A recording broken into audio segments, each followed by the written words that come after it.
If you own an iPhone, an iPad, an Android, or a Chromebook, you no doubt have a lot of experience discovering different apps. But what does it take to create your own apps? What kind of skills do you need? Although there are many tools that can help you develop iPhone apps, iPad apps, Chrome apps, or Android apps, they all require 4 basic things. They require some basic programming skills, problem solving, patience, and lots of creative thinking. This set of tutorials will help you put your creative thinking to use, practice your patience and problem solving while developing some basic programming skills that can help you get the basic skills you need to start building your own apps. This set of tutorials will use a tool called AppscraftHD, developed by a company called Beyond App. This tool can be downloaded from the App Store.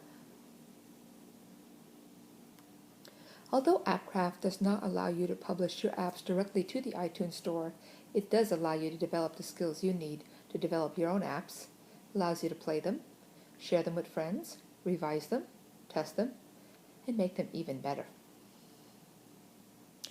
AppscraftHD will help you imagine a new app, create it, play with it, share it with friends using FTP or sharing your device, reflect on it, and imagine new ways to improve it, and try again. This creativity cycle was developed by Professor Mitch Resnick from the MIT Media Lab. You can learn more about Professor Resnick, the creativity cycle, by researching him online at the MIT Media Lab. First thing you will need to do is download AppscraftHD from the App Store. There are many ways to explore AppscraftHD and all its features, some of which are under development. It was my experience that not all features worked as they should yet, and there were several times when AppscraftHD crashed in the middle of my trying something new. However, I found that it was still highly functional and provided a great opportunity for students to learn basic programming skills and problem solving necessary to turn their creative ideas into working prototypes of fun, interactive mobile apps. And the folks from Beyond App continue to improve AppscraftHD, so I'm sure we will see many of the new features added as they update AppscraftHD and on the App Store. When you first open AppscraftHD, you will find a great tutorial that contains several examples of what you can do with AppscraftHD. The first thing you should do is create a copy of the tutorial so you can play with the examples, experiment with the objects and scenes without worry. What you'll do is hit the edit button over here, and then that will bring up a little plus sign on the tutorial, and then you give it a new name. Simply calling it copy of tutorial 1.3 will do. The best way to learn programming is to take apart examples from other programmers and try to figure out how they work. The tutorial that comes with AppscraftHD provides an opportunity to take apart many scenes put together from the folks from AppscraftHD and inspect the objects that they put on each scene. By hitting the play button on each scene, exploring the objects, and asking yourself, what makes it do that? You are on your way to becoming a good apps programmer. When you're done playing with a scene, just hit the green apps button and the quit button so that you can deconstruct the scene, play with the objects, and trying to figure out what makes each object works.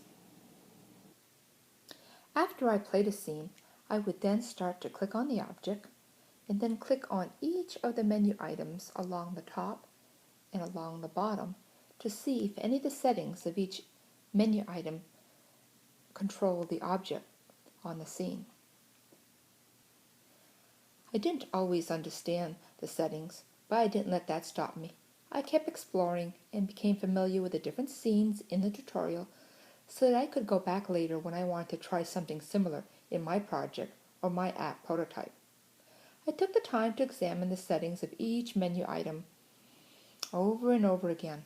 When I clicked on a different object, I tried to figure out how each of the settings on the different menu items control the object on the scene. Curiosity is an important part to learning to create apps. Asking, how does this work? And looking for answers is a big part of learning to program and build apps.